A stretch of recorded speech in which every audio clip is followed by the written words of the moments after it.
Magandang Agham Pilipinas, isang tool na makatutulong sa pagbuo ng earthquake-resistant buildings ang inilunsad ng DOST Philippine Institute of Volcanology and Seismology o DOST PHIVOLCS ngayong araw. Inilunsad sa DOST PHIVOLCS Auditorium sa Quezon City ang Seismic Hazard Atlas for the Design Earthquake of the Philippines o SHADE project.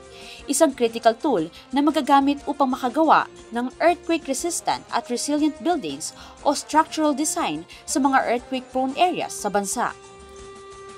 Ang Atlas ay serya ng mga mapa sa Pilipinas na naiproduce ng DOST PHIVOLCS sa nakalipas na mga taon. Dito makikita ang mga lugar na may aktibong fault line o may mataas na posibilidad ng paglindol. Makikita rin rito ang expected na lakas ng pag-uga ng lupa na maaaring tumama oras na gumalaw ang fault line. Gayon din ang first transition long period map sa Pilipinas na makatutulong sa mga construction professional na ma-assess ang impact ng long period ground motion, partikular na sa mga high-rise o matataas na gusali. Itong atlas na pinudus natin ngayon, dito pinapakita ano yung mas bagay na disenyo para sa mga estruktura sa Pilipinas. Ayon kay DOST Secretary Renato Yusolidum Jr., sa pamamagitan nito, matutulungan ang mga construction professionals na makapagtayo at makapagdisenyo ng mga building na naaangkop sa lugar at hindi babagsak o masisira dulot ng lindol.